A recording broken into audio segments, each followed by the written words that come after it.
Reflexão do dia 10 de abril de 2024. Segunda semana da Páscoa, quarta-feira, cor litúrgica branco. Queremos entregar nesse dia todos aqueles que nos pedem oração por cura física, por libertação espiritual, pela harmonia na família, por um trabalho para que o Senhor guarde os recursos financeiros desta família, por um aniversário de casamento, por um sétimo dia. Então, para você que guarda o falecimento de uma pessoa amada, estamos orando diante de Deus, pedindo a Deus que pelo Espírito Santo nos fortaleça e nos dê força e inteligência para seguir à frente anunciando Jesus. Amém. Santo do dia, Santa Madalena de Canossa. Ela que exclamava, façam conhecer a Jesus Cristo. Século XVIII, Itália. O amor do crucificado ressuscitado arde nos corações de Madalena Canossa, que com as suas companheiras torna-se testemunha do mesmo amor em 5 âmbitos específicos.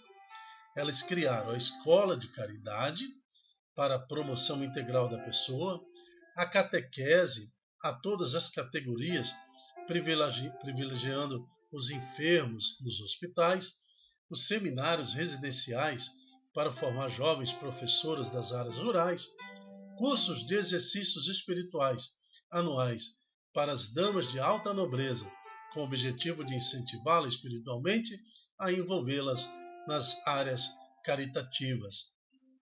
Santa Madalena de Canossa foi uma pessoa tão santa, tão especial, que uma vez ela estava no mesmo castelo onde os donos do castelo, receberam então Napoleão.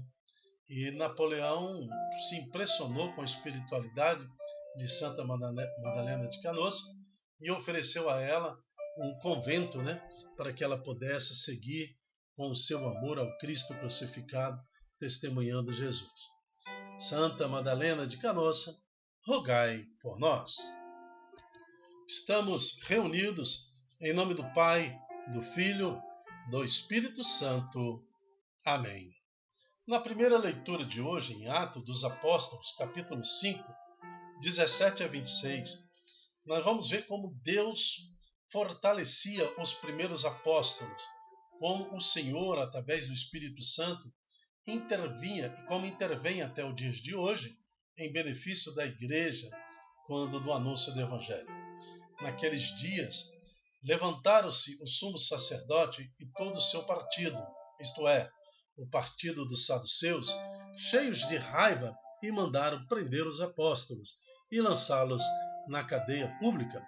Porém, durante a noite, um anjo do Senhor abriu as portas da prisão e os fez sair, dizendo: Ide falar ao povo no templo sobre tudo que se refere a este modo de viver.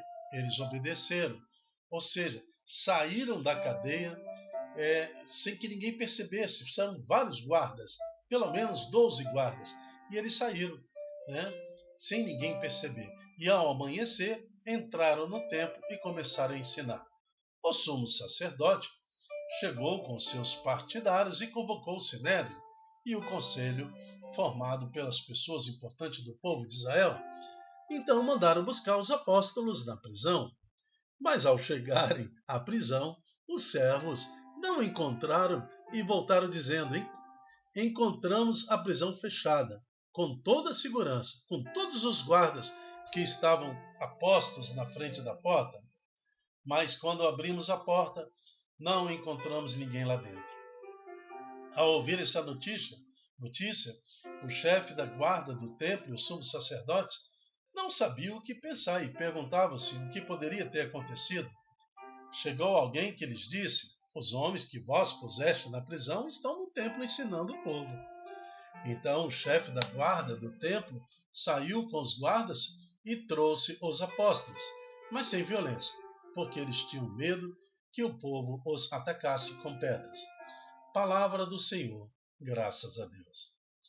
Então estamos diante de um fato bíblico onde o céu intervém, onde o próprio Deus intervém a favor da igreja. A igreja que tem este poder dado pelo Espírito Santo para que possa pronunciar e falar do Santo Evangelho, converter corações, anunciar. A igreja nunca será presa, nunca, em nenhuma forma, filosofia nenhuma, política nenhuma pode prender a igreja. Sempre a igreja será liberta pela ação do Senhor. Assim como os poderosos da época prenderam a igreja, no mesmo dia ou mesma noite, o anjo do Senhor foi enviado para que a igreja estivesse livre, liberta, para proclamar a sua palavra. Por isso, nós louvamos e bendizemos ao Senhor. Os tempos hoje são difíceis, mas ninguém cala o Espírito Santo. Ninguém pode destruir a igreja de Jesus Cristo. Ela será abalada, ela será maltratada, ela será perseguida, mas nunca jamais silenciada. O salmo de hoje é o responsório que está no 33. Este infeliz gritou a Deus e foi ouvido. Bendirei o Senhor Deus em todo o tempo. Seu louvor estará sempre em minha boca. Minha alma se gloria no Senhor. Que ouça os humildes e se alegra. Assim como Maria, que também disse, a minha alma glorifica ao Senhor. E meu espírito, bem diz, o meu espírito está alegre, porque o Senhor vem me visitar. Então, que nós possamos também sentir essa alegria no espírito, na alma, no intelecto, que nos faz glorificar o nosso Deus. Este infeliz gritou a Deus e foi ouvido. Evangelho está em João, capítulo 3, de 16 a 21. O Senhor esteja conosco, Ele está no meio de nós. Proclamação do Evangelho de Jesus Cristo segundo João. Glória a vós, Senhor. Deus amou tanto o mundo que deu o seu Filho unigênito, para que não morra todo aquele que nele crê, mas tenha vida eterna. Jesus falava dele, Jesus falava do seu próprio Pai e dele, que Deus amou tanto o mundo que deu o seu Filho unigênito, Ele mesmo, para que não morra todo aquele que nele crê, mas tenha vida eterna. Então, quem terá vida eterna? Quem crer em Jesus. Quem é Jesus?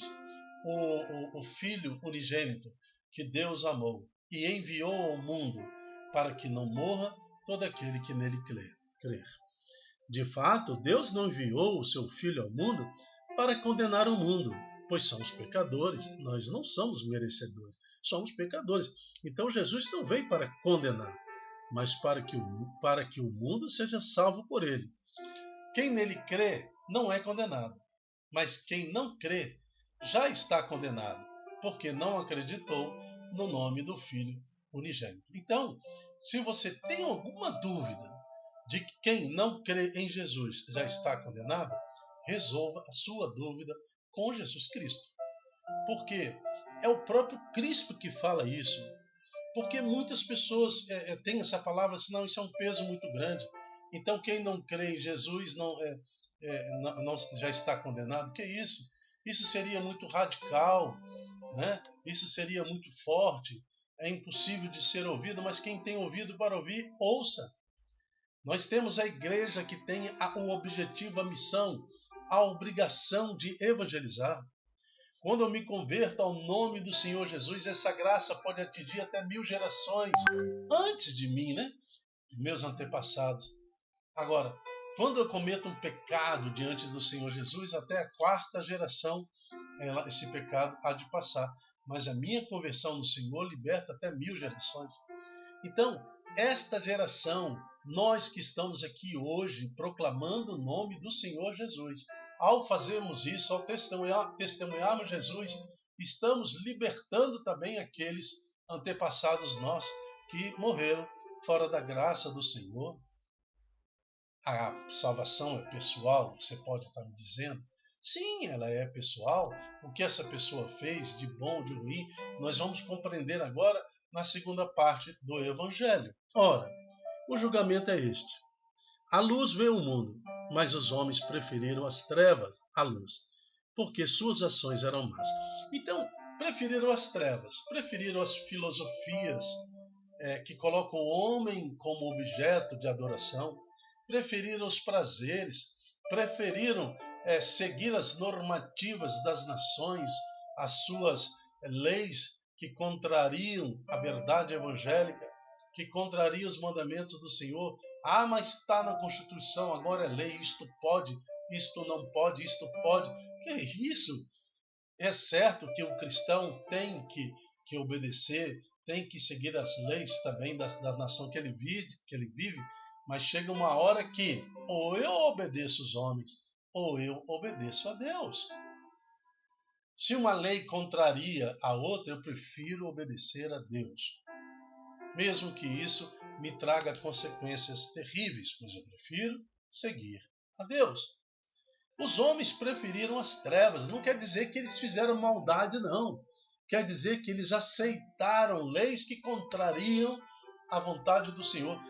Aceitaram viver filosofias que contrariam a vontade de Deus.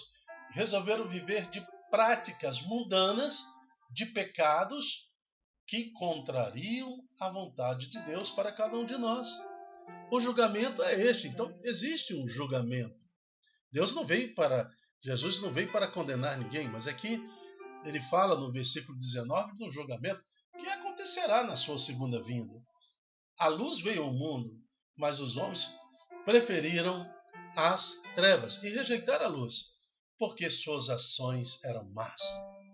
Quem pratica o mal odeia a luz e não se aproxima da luz, para que as suas ações não sejam denunciadas. Quem pratica o mal também sabe fazer caridade.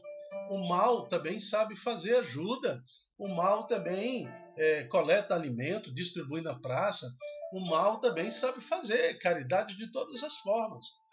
Não é porque eu distribuo cesta básica ou ajudo o pobre que eu estarei salvo. Não, se eu não creio no Senhor Jesus e se a minha caridade não está fundamentada neste amor em Jesus, que nos pede para amar a Deus sobre todas as coisas e o próximo como a mim mesmo, então você vê que Deus permeia essa minha relação com o próximo, eu também não serei salvo, embora sou um homem caridoso, mas não acredito em Jesus Cristo.